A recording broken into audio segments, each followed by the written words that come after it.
Les libéraux, le podcast qui revient sur le football de notre enfance. Les libéraux focus.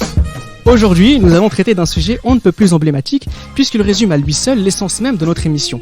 La Lazio de Sven-Göran Eriksson, c'est un peu la classe, l'élégance et une certaine idée du talent que le football a totalement perdu, ou presque, au fil des années. Vous ne rêvez pas, jeunes auditeurs, oui, la Serie A nous a fait rêver, oui, la Lazio nous a émerveillés. Messieurs, pour vous accompagner, nous accueillons Pierre-Marie, un grand fan de la Lazio. Bonsoir Pierre-Marie. Bonsoir à tous. Un grand fan de la Lazio, n'est-ce pas? C'est ça, oui, depuis fin 90, début 2000. Voilà, pas parfaitement. C'est justement de la belle épopée qu'on va parler, justement. C'est pile poil la raison pour laquelle tu es avec nous et on est très heureux de t'avoir avec nous. On va parler de cette Lazio qui nous a fait rêver. D'ailleurs, on peut te retrouver parler de la Lazio actuelle sur le compte Twitter, notamment @SSLazio_FR. Et c'est un vrai plaisir de t'avoir avec nous. Alors, je vais te poser une toute première question, parce que tu es un chanceux. Qu'est-ce que ça fait de supporter un club dont Nesta a été le capitaine? C'est Nesta, juste le joueur qu'on dit Nesta, n'importe quel amateur de foot, même pas forcément italien, déjà il se doit de respecter cet emblème qu'est Nesta, encore plus sachant que c'était un Laziale, mais pour toute sa carrière ça a été un joueur emblématique, comme je pense que le seul joueur qui était son égal à cette époque-ci, c'était Paolo Maldini. Et qui l'a rejoint juste après pour avoir un très grand Milan. Mais c'est vrai, très intéressant de parler de Nesta, parce que c'est un joueur qui va sortir du centre de formation 93 à peu près. C'est l'emblème de cette Lazio qui va gagner à partir de 97 jusqu'en 2001, c'est-à-dire cette Lazio dont nous allons parler aujourd'hui. Damas, on va parler tout de suite de Nesta parce qu'on sait que tout le monde veut qu'on en parle et on en parlera plus après. Nesta de la Lazio, on a vu tout de suite que c'était un très très bon joueur. Très grand joueur, très grand leader, emblématique et charismatique sur le terrain, parce que il y a déjà une élégance, balle au pied, jeu, même en 1 contre 1, sur tous les aspects du défenseur qu'on attend. Nesta correspond à toutes les attentes. En 1 contre 1, en jeu de couverture, jeu court, jeu long, jeu de tête, présence. Concrètement, c'est la tête de gondole de la Lazio qu'on commence un peu à voir, en tout cas pour moi, avec Canal+ et l'équipe du dimanche le soir, quand on regarde les résumés de Lazio Inter, Lazio Milan, et Nesta, il est duel notamment avec Francesco Totti, c'est ça qui nous a fait bercer. On a vu et il fait partie de cette très très grande Lazio. Ah oui. Alors la Lazio dont on va parler aujourd'hui, c'est celle de Sven-Göran Eriksson. Donc pour rappeler à nos auditeurs un peu la datation, on est entre son arrivée en 97 et son départ en 2001. Sven-Göran Eriksson aussi, c'est une idée de peut-être la personnalité la plus importante de ce Lazio-là, c'est son président, Gilles Christ. C'est bien sûr le président Cragnotti qui est le président et le propriétaire de la société agroalimentaire Cirio, qui c'est importante, et il a racheté le club en 1992. 92, ouais. Voilà, c'est ça, pour 85 milliards de lire à l'époque, et il avait cette idée-là de ramener à Rome le Scudetto qui était aux mains du Milan et de Turin. Et sur cette période-là, c'est vrai que sur les premières années, il cherche justement à être performant. C'est vrai qu'il a été avec, on va dire, celui qui était la tête de gondole, qui est Beppe Signori, qui avec lesquels ils enchaînent les places d'honneur entre 92 et 97. Avec une deuxième place en 95. Exact, avec Zdenek Zeman comme coach. En tant que coach. Et en 97, Cragnotti profite, entre guillemets, de son amitié profonde qu'il a avec Cragnotti, et du fait que Sven-Göran Eriksson, qui devait signer à Blackburn en 97, reviennent sur cette décision pour des raisons familiales, pour venir prendre la Lazio, et ça va être le début d'une aventure où il y aura énormément d'argent, énormément de grands joueurs, énormément de stars, et énormément de titres également. Pierre-Marie. Mais d'ailleurs, oui. D'ailleurs, justement, que tu dis énormément d'argent, dès que Sven-Göran arrive en 97, il prend la place de base, même pas de Zerman, de Zoff, qui était juste intérimaire à cette époque-là. Et pile, justement, quand Cragnotti décide d'injecter encore plus encore plus d'argent, la Lazio à l'époque en 97 devient le premier club coté en bourse d'Italie. Donc on venait de passer encore un cap supplémentaire au niveau boursier, au niveau monétaire, on dira. Et à partir, Granioti, comme l'a bien dit Grini, c'est bien Signori qui au début marque l'ère Granioti en prenant Signori qui est quand même un élément clé des débuts 90. Il me semble qu'il reste jusqu'à 97 sur les premiers matchs de Sven Eriksson. Et à part, il me semble. Et après vient l'éclosion avec son arrivée de Nesta, justement. Même s'il était déjà prometteur, il a eu le brassard assez tôt en plus. Alors 97, c'est l'intersaison durant laquelle va arriver Sven-Göran Eriksson. Je pose une première question à tous les trois qui est autour de moi aujourd'hui. Est-ce que Sven-Göran, c'est l'entraîneur qu'il nous faut pour aller au niveau au-dessus quand on connaît les ambitions de Cragnotti? En tout cas, il vient avec des joueurs qui sont assez ambitieux. Déjà, il trouve par exemple un joueur comme Nedved qui, sur la première saison 97-98, va marquer énormément de buts, notamment en championnat. Il va être avec 15 buts, donc toutes compétitions confondues. Il va ramener Mancini. Il va ramener aussi de la Juve Jugovic, Koksic, Almeida, Pancaro. Ce sont des joueurs qui vont arriver, qui vont apporter de la densité dans cette équipe et dans cette, on va dire, dans ce club qui en a besoin pour essayer de jouer les premiers rôles et de gagner des titres en Italie. Donc c'est assez intéressant de voir que sur cette première saison, il y a des bases qui sont posées. Et ça va se concrétiser sur un aspect. Déjà la lutte pour le titre dès la saison 97-98, dès la première saison, même si le classement peut être trompeur. Parce qu'on voit une équipe de la Lazio qui termine 7e, mais c'est une équipe qui pendant 5 mois entre janvier et décembre est invaincue. Et les 2 seules défaites qu'ils ont eues, c'est contre la Juve. La Lazio joue le titre jusqu'à la 28e journée concrètement. Après elle s'effondre. Damas, comment t'expliques cet effondrement de la Lazio sur cette saison-là? Moi, je pourrais expliquer cet effondrement aussi par la pression européenne, parce que la Lazio était aussi performante au niveau européen, notamment en C3, avec de très belles performances. Moi, j'ai notamment l'affrontement contre l'Atlético Madrid avec Christian Vieri, la demi-finale justement où ce sera le début des négociations concernant ce joueur. Bon, on en parlera sans doute plus tard au niveau des chiffres. Il y a aussi la GIA en quart de finale. Exactement, la GIA Auxerre. J'allais le dire, oui, Auxerre en quart de finale. C'est ça, c'est ça. 3-2 avec un doublé de Guy Varche au retour. Exactement, de Guy Varche qui marque pas mal de buts au cours de cette session. Meilleur buteur de cette compétition. Meilleur buteur avec 10 buts. 10 buts. Donc il avait aussi été meilleur buteur de l'Intertoto avec 10 buts.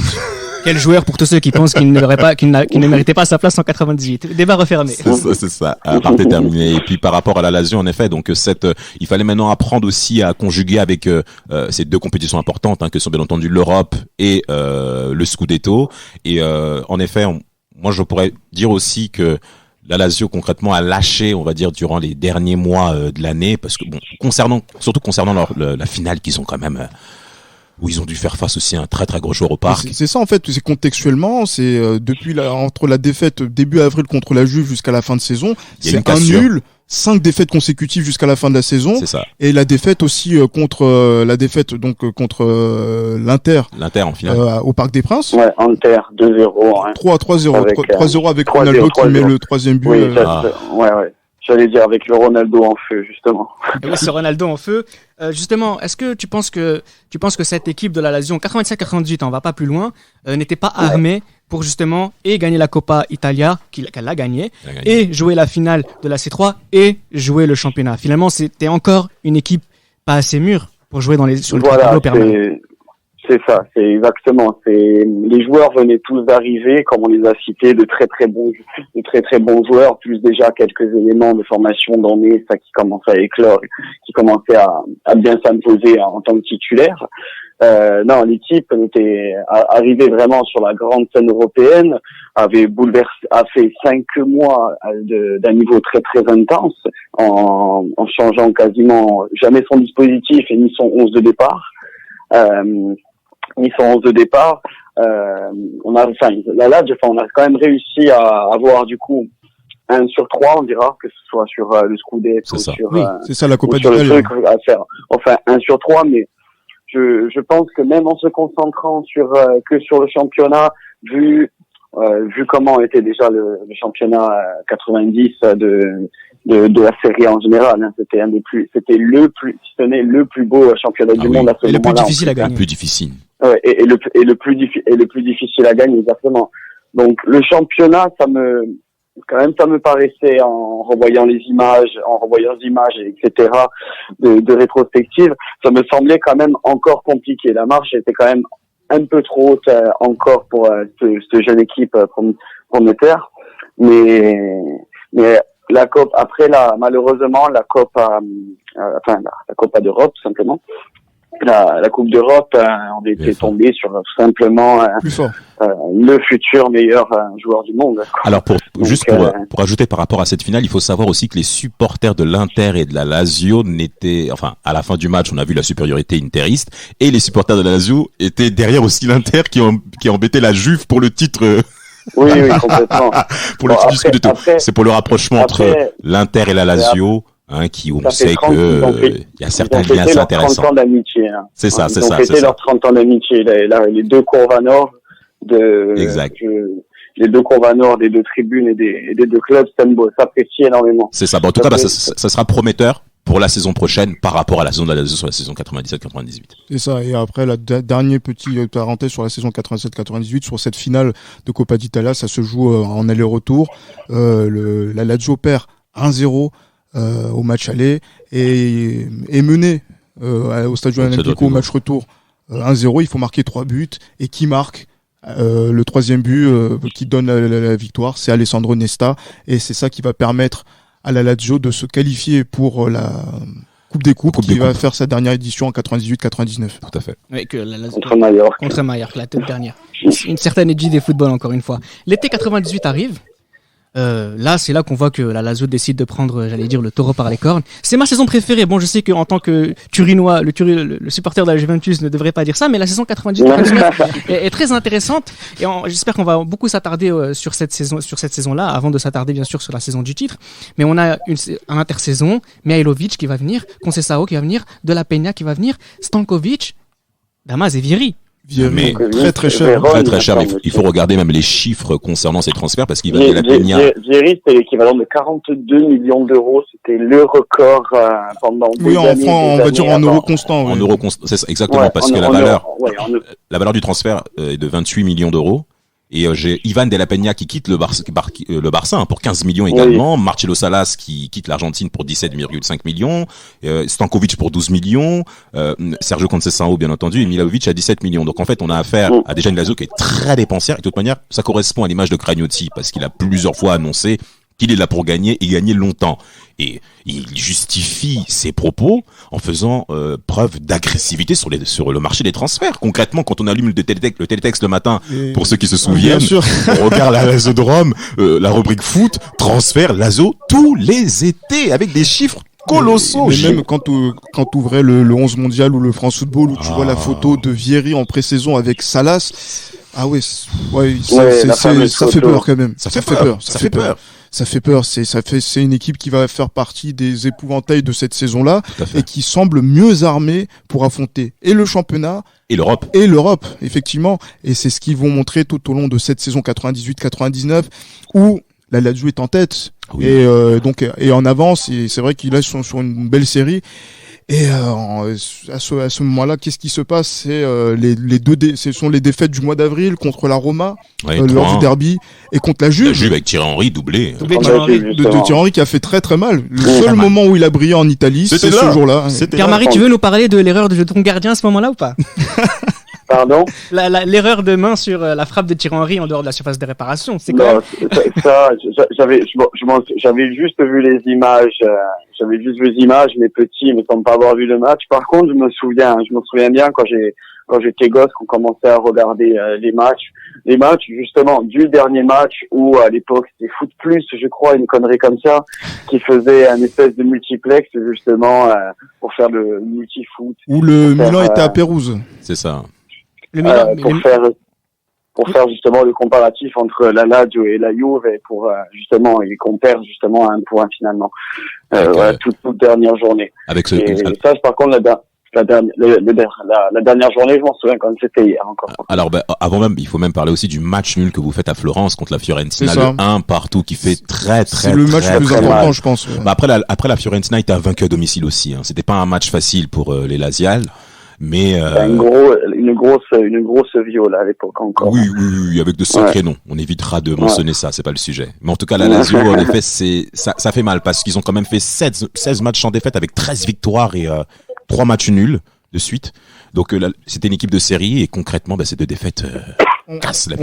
Et avec le match nul, mais après il y a aussi le Milan AC de Zaccheroni qui fait 6 victoires de suite et 11 matchs sans défaite au cours de cette période. Aussi. Et c'est là où ils vont chercher le titre. Alors pour que tout ils le sont monde pas bons en plus. Pour que tout le monde comprenne bien, finalement en fait il y a comme une sorte de chassé-croisé entre une Lazio qui semble être destinée pour remporter ce titre-là et sur 2-3 faux pas et notamment ce 1-1 contre la Viola. D'ailleurs les Lazialais vont dire que que l'arbitre de ce match qui a refusé de siffler un penalty pour la Lazio qui s'appelle Treossi, on l'avait vu avant ou après en vacances avec Zaccheroni, l'entraîneur du Milan AC. Ce sont des amis. Voilà. Mais il a reconnu s'être trompé au niveau du penalty non sifflé pour la Lazio. Donc voilà, ça fait partie de ces moments qui font que cette Lazio est en train d'apprendre à comment gagner. Pourquoi ? Parce que parfois, elle a été bernée sur des décisions arbitrales. Elle a perdu énormément de points alors que le Milan est venu gratter justement tous ces moments-là. Il y a d'ailleurs le match contre Empoli, le 4-0, déculotté. Voilà, qui fait que la Lazio a échappé à son titre. Mais la Lazio, c'est aussi une équipe qui joue en Europe, par exemple, Christ. Oui, une équipe qui joue en Europe et qui va remporter la dernière Coupe des Coupes. Donc grâce à la victoire de Coupe d'Italie 98 et en 99, il y a cette victoire contre Majorque de Hector Cooper qui 2-1 avec un but de Vieri de la tête incroyable et un but de Nedved. Dans une finale qui s'est jouée à Birmingham, je crois. Birmingham, tout à fait, ouais. Et c'est une victoire européenne qui pose encore le statut de la Lazio sur le plan européen. Tout à fait. Et les intentions de Sven-Göran Eriksson avec ce fameux 4-4-2 qui commence à prendre forme et sur lequel des joueurs comme Roberto Mancini sont bien installés. Ah oui. Il n'y a pas eu le titre. Et je pense que c'était la chose qui est la plus importante pour le peuple lazialais sur cette saison 98-99, mais il y a la saison du centenaire qui va être peut-être la saison la plus importante de l'histoire de ce club. Et c'est là encore que la Lazio va encore chercher à se renforcer. C'est peu de le dire quand je vois les joueurs qui arrivent et même aussi à récupérer un peu d'argent donc sur certains joueurs qui font partie de l'équipe et avec on va dire une certaine fin tragique. Mais parlons-en. Vieri s'en va. Oui. Vieri s'en va pour à peu près 300 millions de francs plus Diego Simeone qui arrive de l'Inter. Et ce qui arrive, c'est un fait divers qui est incroyable, c'est qu'il y a un supporter de la Lazio qui se suicide et qui dans sa lettre de suicide dit adieu. Je viens de voir que la Lazio a vendu Vieri. Franchement, je ne vois pas. Ça lui a fait très mal. Il ne voit plus de raison de vivre parce qu'il n'y a pas que l'argent dans la vie dans le football. Et c'est terrible de voir quelque chose comme ça, que ce transfert-là a suscité donc autant d'émotions. Mais après derrière, quand on voit les joueurs qui arrivent pour renforcer la Lazio, Veron, Inzaghi, Simone Inzaghi, Diego Simeone, Sensini, Ravanelli aussi également qui vont arriver dans la rotation avec les Boxic, etc. Oui. Je pense que la Lazio est armée pour être, on va dire, prétendante pour le titre, et elle va le montrer très tôt avec la Supercoupe d'Europe 99. Pour le transfert de Vérone, qui est de 30 millions d'euros, qui marque encore le coup, comme quoi la Lazio veut impérativement être présente sur tous les tableaux. Elle commence la saison très très fort concernant cette Lazodrome. Alors moi, j'ai noté au cours de cette saison 99-2000 les matchs clés de la Lazodrome qu'elle a mené, avec une victoire à Parme, un match nul 4 partout contre le Milan AC. Je sais pas si vous vous souvenez de ce match-là. Avec le triplé de Shevchenko. Un match exceptionnel. Voilà, avec Shevchenko. On se souvient surtout du match de Shevchenko plus que de la Lazio. C'était incroyable. Oui, alors au-delà, mais même ce qu'il faut même parler, c'est même le niveau de jeu de ces équipes en fait, parce que la Lazio, ce sont des joueurs forts.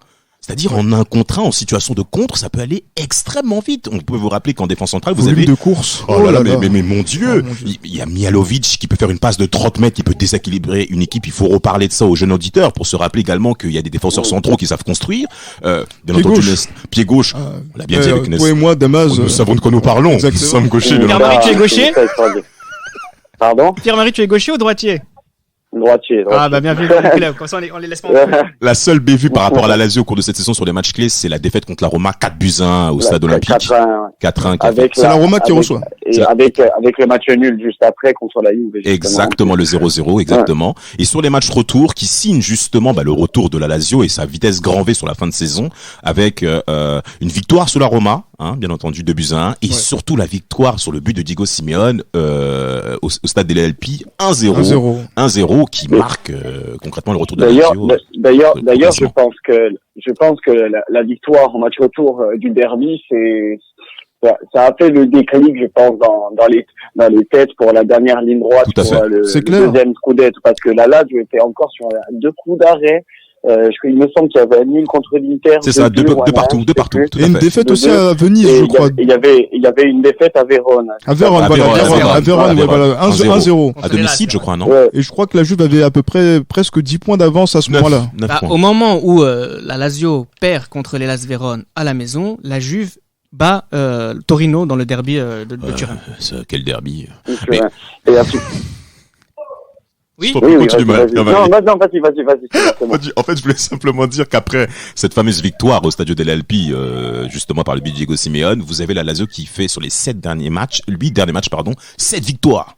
7 victoires sur les 8 derniers matchs. Et avec Simeone qui est décisif à quasiment presque tous les matchs. Tous les matchs. Marque. Alors, il y a d'abord le match le plus important peut-être de Simeone c'est celui contre la Juve. Ouais. Où sur 3 matchs d'affilée, on a d'abord 9 points d'écart, puis 6 points d'écart, et 3 points d'écart.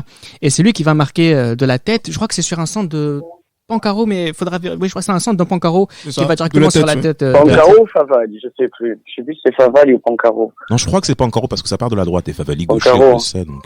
Pancaro sur un but de Simeone. Et ce qui est marrant, moi, l'anecdote que j'aimerais vous partager, c'est qu'en fait, Simeone, sur ce but-là, en fait, il explique que quelque part, c'est un traumatisme par rapport à la saison 97-98 avec ce penalty non sifflé de la avec la Juventus de Turin. Il se dit qu'en fait, sur une saison, pour gagner la Serie A, il faut toujours essayer de faire en sorte que ces petites erreurs d'arbitrage qui vont dans le sens des grands clubs ne vous pénalisent pas. Et pour ne pas vous pénaliser, il faut gagner tous les moments où le destin vous semble offrir une place. Et cette victoire contre la Juventus de Turin, c'est à ce moment-là qu'ils ont compris qu'ils allaient avoir le titre. Et d'ailleurs, Simeone va marquer un but sur les 4 derniers matchs de cette saison-là.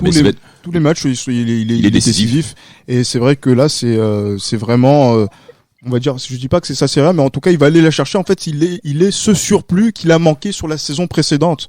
Exactement. Et justement, paradoxalement, il vient donc dans l'échange à l'Inter, et pourtant c'est lui qui vient amener le titre à la Lazio. Mais il faut même dire que Sven-Goran Eriksson, après ce retard de points de 10 points qu'il avait avec la Juve, mentionne dans la presse comme quoi la saison n'est pas encore terminée. Je suis encore dans le coup pour soulever le titre, parce que bon, Cragnotti, il faut le dire aussi, mettait la pression aussi pour pouvoir arriver à ce fameux titre. Et Sven-Goran Eriksson maintient justement l'effectif de la Lazio toujours en état d'urgence pour pouvoir arriver à ce résultat là, et bien il a porté d'amener ça pour le centenaire. Il y a une autre anecdote aussi, je sais pas si tu t'en souviens, par Marie, qui m'a fait rigoler, c'est quand il y a l'avant-dernier match, il y a Juve Parme, il y a Cannavaro qui marque un but à la 92e minute. Il y a aucune raison. Il y a aucune raison valable pour annuler ce but. Le but est annulé. La Juve gagne 1-0 grâce à un but 1-0 de Del Piero. Et pendant une semaine, à Rome, il y a des gens qui scandale. Ils ont pris un cercueil. Le football est mort. Ils ont pris un cercueil pendant une semaine pour dire que le football était décédé.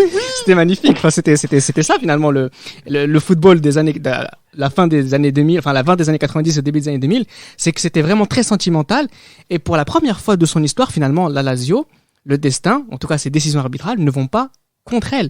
Et finalement, c'est cette année-là, le Lazio va gagner le championnat. Alors, après en plus, autre que dans le championnat, sur les 3 derniers matchs, le dernier match contre Regina, on gagne 3-0. Les 2 derniers matchs, c'est des matchs toujours gagnés, pas à l'arraché, mais toujours assez difficilement. Il me semble que c'est 2 fois 3-2 ou 4-3 d'affilée contre Venise et contre Bologne sur les derniers matchs. de l'année du Scudetto. Et c'est vrai, c'est en plus tout le temps des scénarios jamais sereins, c'est pas des matchs pour les cardiaques en gros. Mais c'est normal. Et quelque part, c'est normal aussi. Sur ce tournant 98, 99, 2000, 2001, voire 2002, le championnat il se gagne à 1 point, à 2 points. Mais quelque part, à la dernière journée. À la dernière journée. Et quelque part, c'est normal pour un club comme la Lazio de Rome, comme une ville comme Rome, qui est caractérisée par son côté sentimentaliste aussi. Hein. Donc, de voir des situations comme ça, coup près où émotionnellement nous sommes portés, ça correspond aussi à l'image de la ville de Rome. Et concrètement, la Lazio va marquer le pas. Si on revient sur la dernière journée, messieurs, pour rentrer dans le vif du sujet. Concrètement, la Lazio gagne vite cette rencontre. Je crois que c'était contre c'était contre la Regina. La Regina, voilà. Donc rapidement le score. Et tout le monde dans le stade est à la radio. Tout le monde a une petite radio en main pour écouter la rencontre. Qu'est-ce qui se passe? Qu'est-ce qu'il en est? Parce qu'en fait, il y a aussi les conditions climatiques à Pérouse. Et à Pérouse, avec la pluie, une pluie africaine qui justement arrête. On est obligé de parler de cette journée. On est obligé de parler de ce match-là. Monsieur Colina, on ne reprend pas un match lorsque le ballon ne rebondit pas sur un terrain. Pierre-Marie, c'est à toi de t'exprimer. Hein. Je te laisse le choix. Tu supportes la Lazio, je t'en prie. À toi l'honneur. Quelles ont été tes émotions pour la dernière journée? Pierre-Marie? 1 heure d'arrêt de jeu. Oui, j'ai pas entendu, désolé. 1 heure d'arrêt de jeu. 1 heure d'arrêt de jeu à Pérouse, avant que Pierluigi Collina, c'est pas Pierluigi, Collina qui a décidé, ce sont les deux capitaines de l'époque qui, d'un commun accord, avec les entraîneurs, ont accepté de reprendre le match. Donc oui, la Juve a perdu ce match-là, à Pérouse, mais ils ont accepté de reprendre le match et la Lazio, sur l'ensemble de l'année, méritait pleinement son tir. Et d'ailleurs, pour prouver que la Lazio, parole de Chirinois, méritait ce titre, c'est qu'ils font le doublé. Ah, exactement. Oui, c'est ça. Parce qu'on en a pas parlé. C'est ça, mais oui, vainqueur de la coupe et fait inédit à Rome. Il y a l'écusson du champion d'Italie et aussi le cercle du vainqueur de la Coupe d'Italie qui va avoir lieu, donc qui sera donc sur le maillot de la Lazio sur la saison 2000-2001, et c'est un fait inédit et c'est une victoire qui a fait énormément de mal à la Roma de Francesco Totti. Tout à fait. Justement, c'est ma théorie, je pense que c'est par orgueil que la Roma gagne en 2001 parce que la Lazio a gagné en 2000. Mais il faut le faire. Alors en plus, par rapport à cette victoire de la Lazio en 2000, Nesta avait quitté les vestiaires pour regagner la voiture et il entendait qu'il se passait quelque chose à Pérouse. Et il a regagné le stade olympique pour suivre ça avec les supporters. Parce qu'il y avait plusieurs joueurs de la Lazio qui avaient même rejoint les supporters qui n'avaient pas quitté le stade, bien entendu. Ils avaient même envahi le terrain. Le terrain était envahi. La radio, et il y avait un silence que Juan Sebastian Veron témoigne, digne d'une église où le pape était mort. Tout le monde était silencieux. Et lorsque, à 18h, c'est sifflé, Sven-Göran Eriksson dit, c'est le plus beau moment de ma carrière et l'un des plus beaux jours de ma vie. Il y a quand j'étais parti plusieurs fois en déplacement pour voir la Lazio, il y a de tas de personnes qui m'ont raconté justement de belles anecdotes sur ça. Et il y a un type qui est supporter en Curva Nord qui m'avait parlé de l'anecdote quand justement tu parlais de la radio.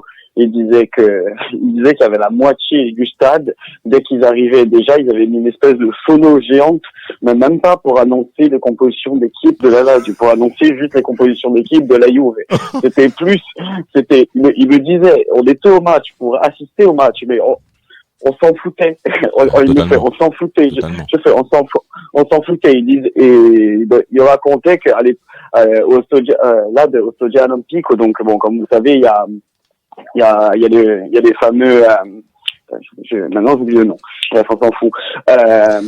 Et en gros il y avait tout le staff à chaque fois technique de la Lazio qui se retournait du côté des supporters pour demander le score en direct entre justement Perugia et la Juve. Il disait toutes les 5 minutes, il disait le score qui avait pas bougé ou quoi. Ils avaient eu de peur bleue que le match soit arrêté et que justement se fasse un titre au dernier moment. Il m'avait dit que les derniers instants avant le coup de sifflet, voilà, tu l'as dit si bien, à part du côté, il me disait à Ponte Miglio, ça a toujours été le quartier Laziale, du côté Laziale de Rome. Il disait, il y avait un silence de mort en pleine journée. Il disait, c'était jusque quand le match n'était pas fini, il disait qu'il m'avait dit à frère, son prénom d'ailleurs, c'est monsieur que je rends hommage, il disait que tant que la rencontre entre Perugia et la Juve n'était pas finie, c'était il dit, les plus longs moments de ma vie avant l'explosion générale. Mais c'est vraiment extraordinaire de raconter cette époque-là et de parler de cette Lazio-là. On en est très fiers parce que c'est vraiment de ressortir un peu la manière dont toute une ville, voilà, pour le coup, la moitié d'une ville pouvait trembler ou pouvait trembler pour le football, pouvait aimer le football, pouvait tenir en tension tout le football. Et c'est l'amour du football, c'est la raison pour laquelle les libéraux existent, parce que ce football-là nous a fait rêver. Tout à fait. Et ça a continué à nous faire rêver, cette Lazio. Dernière saison de Sven-Göran Eriksson. On va commencer à terminer ce podcast-là passionnant. Saison 2000-2001, on va pas parler énormément parce qu'on a fait tout un podcast sur la saison 2001. Au cours de la saison 1, on a parlé de ce titre, je ne dirais pas qui a gagné pour faire plaisir à Pierre-Marie, mais effectivement, cette saison 2000-2001 de la Lazio. Le Milan, je crois. Oui, voilà. Exactement. Toujours le Milan. Et d'ailleurs, cette saison 2000-2001, Gilles Christ, rapidement, c'est quoi? C'est le début de la fin, et j'aimerais que, en répondant à ma question, tu puisses me parler aussi de quelque chose dont on n'a pas parlé, c'est la Lazio en Ligue des Champions. Ouais. Oui, mais c'est vrai que la Lazio en Ligue des Champions, Sir Alex Ferguson dit que c'est une équipe qui va être championne d'Italie dès août 99, et il dit que c'est l'une des équipes les plus fortes qu'il ait rencontrées au cours de sa carrière. La plus forte, effectivement. C'est ce qu'il a dit. Et en plus, les Italiens se gargarisent de ce trophée en disant que voilà, c'est la meilleure équipe du monde tout au long de la saison, quand on regarde les reportages de la télévision italienne. Alors, en Ligue des Champions, c'est vrai que il y a cette incompréhension, parce que c'est vrai que cette équipe de la Lazio passe les premières phases, la deuxième phase, on se souvient de Marseille qui se fait gifler avec un quadruplé de Simone Inzaghi. À une époque où les quadruplés ne faisaient pas légion. Tout à fait. Exactement. Contrairement à certains. Et en quart de finale, contre Valence. Belle équipe Valence, effectivement. Très bonne équipe. Mais Valence-Lazio, disons que les Lazialais ont les faveurs dont on a beaucoup parlé des pronostics. Ça, c'est pour l'année 2000-2001, effectivement. Et c'est vrai que sur ce bilan-là, c'est vrai qu'on a, c'est assez particulier. Ce 5-2 lors du match aller au Mestalla. Il y avait 3-1 à la mi-temps. Ça aurait pu être beaucoup plus grave. Mais parce bien que sûr. La première mi-temps des Espagnols est exceptionnelle sur le jeu de combinaison. Et concrètement, ça a été l'une des faiblesses, selon moi, du dispositif concernant la Lazio de Rome, c'est les latéraux en termes de vitesse. Tout à fait. On va terminer le podcast en parlant de la tactique de Sven-Göran Eriksson. On va en parler justement, c'est très bien qu'on le fasse, parce que Paolo Negro, qui a été un joueur emblématique de la Lazio de Rome, bien entendu, Giuseppe Favali, qu'on peut également parler, et Giuseppe Pancaro, au cours de cette rencontre, ça a été très très très très difficile avec Claudio Lopez, il faut le dire. Piojo, hein. Oh mon Dieu, Kili Gonzalez, mais c'était terrible. Concrètement, on avait rarement vu la Lazio aussi dépassée défensivement, surtout qu'ils sortaient de 2 bons premiers tours, la Lazio, deux fois premier, et là en quart de finale ils se sont totalement écroulés. Alors en effet, en 2001, il y a encore cette malheureuse chute au deuxième tour de Ligue des Champions, avec Leeds qui les broie sur le match 0-1. Ah, mais sur le match retour, je parle. Oui, sur le match retour à Leeds. Oui, Pierre-Marie, tu disais, pardon, excuse-moi. Non, je le disais, en 2000-2001, là, je finis pas en tête, je crois. Je finis seconde, non? Alors, au premier tour. C'est ça. Sur la première phase. Sur la première phase. Deuxième phase, ils finissent premier de la poule, avec Marseille dernier, bien entendu. Et, Feyenoord troisième, et Chelsea qui termine second. Et, on s'attend pas à ce que la Lazio se fasse autant gifler par Valence. Oui, effectivement. Et voilà, c'est ça, en fait. Cette équipe peut-être était bâtie pour faire le triplé, mais c'est vrai qu'on est dans une époque où faire le triplé, Manchester l'a fait une fois, c'est pas forcément quelque chose sur lequel les équipes étaient forcément préparées. Mais il y a ce doublé, il y a ce quart de finale européen. Et malheureusement, c'est vrai qu'on aurait bien aimé voir cette Lazio dans le dernier quart européen, faire justement la concurrence avec le Real, avec le Bayern, avec Manchester United. Il n'y a pas eu cette possibilité-là. Mais voilà, donc du coup, cette saison de 99-2000 est la plus prolifique de l'histoire de la Lazio, avec le premier titre depuis 1974, une nouvelle Coupe d'Italie, et l'année 2000-2001. Par rapport à ça, je voulais revenir dessus, c'est parce que je pense que Cragnotti avait aussi cette idée de ramener un grand neuf qui va marquer énormément de buts. Tout à fait. Pour que donc comme il y a des grands neufs du côté de la Juve, du Milan, à la Lazio il n'y a pas ce grand neuf. Salas est un grand joueur, effectivement. Crespo, le transfert de Crespo. Mais effectivement, le transfert de Crespo vient amener cela, parce que c'est vrai que c'est la force de la Lazio, c'est que beaucoup de joueurs viennent marquer des buts. Et là, on a envie de centrer ça autour de l'attaquant, et Crespo arrive dans cette idée-là. Tout à fait. 57 millions d'euros. Voilà, 370 millions de francs à l'époque. C'était le transfert le plus cher avant que Figo vienne devancer à ce moment-là. Alors, On va terminer le podcast en rendant un petit hommage à Sven-Göran Eriksson. Parler de sa tactique rapidement, Gilles Christ, sur l'ensemble de ces 4 années. 4-4-2. Oui, c'est un 4-4-2 avec pas mal de variantes et c'est pour ça que le 4-4-2, notamment en Italie, faisait foi à cette époque-là. Parce que les différentes variantes qu'il y avait avec, justement, on avait parlé de Nesta, Mihajlovic qui permet de jeu long, de jeu long de pouvoir faire donc pas mal de variétés, notamment en contre-attaque et aussi en termes de volume de course. Et après, c'est vrai qu'il y a la densité de milieu, Simeone, Veron, Almeida, qui a été précieux au cours de la saison du titre. Stankovic qui est arrivé tout jeune. Nedved. Voilà, qui joue sur le côté gauche et qui aussi arrivait même à faire des projections vers l'avant. Et même aussi Veron, qui pouvait aussi, qui pouvait jouer aussi sur le côté droit à cette époque-là.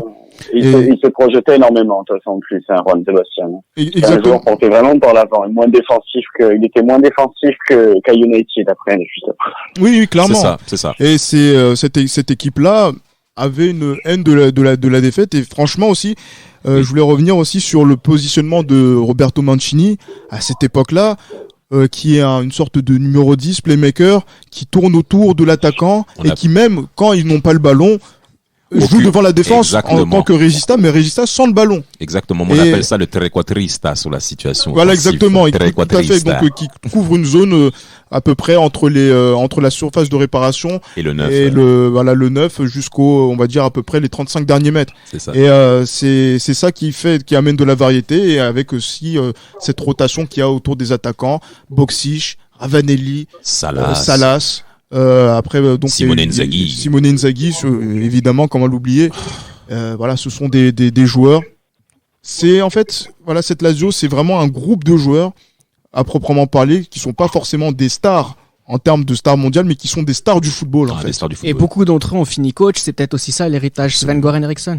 Absolument. Mais il y a eu la moitié quand même. Il y a eu Conceição qui a fini du coup, on doit oublier de le citer d'ailleurs, c'est Sergio Conceição aussi au milieu qui a fini entraîneur, donc Mihajlovic on le sait, Inzaghi, Almeida, Matheus Almeida aussi. Almeida, Ravanelli, il a fini aussi entraîneur, oui, entraîneur. Qui d'autre? Là on oublie, mais Simeone et Roberto Mancini aussi. Le meilleur d'entre eux, Mancini, oui. Et Simeone. Et Diego Simeone. Non, c'était quand même un jeu quand même, comme on l'a assez répété, avec le jeu long très porté dans l'axe. C'était beaucoup au début comparé un peu ce style de jeu qui avait un peu pas révolutionné non plus le monde du foot, mais beaucoup disaient en Italie que ça rappelait le Milan de Sacchi un peu. C'est ça. Et c'était quand même un 4-4-2 qui se modulait quand même en fonction des attaques ou sur les défenses. Dès que c'était une défense, ça passait quand même, au lieu du 4-4-2, ça passait plus en plutôt 4-1-4-1 avec toujours en module défensif, avec toujours en général c'était soit Veron, soit pas Stankovic, mais Simeone qui faisait un peu le couteau suisse en deuxième couteau avant la défense. C'était assez impressionnant. Et l'arme, on l'a souligné tout le long là de cette séance aujourd'hui, c'était surtout les premières relances des défenses qui cassaient deux lignes d'un coup et qui stabilisaient complètement. Eh bien, on invite tous nos auditeurs et tous les followers du compte francophone SS Lazio _FR que tu représentes à aller regarder les vidéos de cette Lazio-là qui nous a tous émerveillés. Malheureusement, cette Lazio qu'on n'a plus retrouvée à ce niveau-là, finalement, c'est ça qu'on va retenir, c'est le rêve qu'elle nous a offert plus que ce qui va se passer ailleurs. Pierre-Marie, tu es mieux placé que nous tous pour en parler.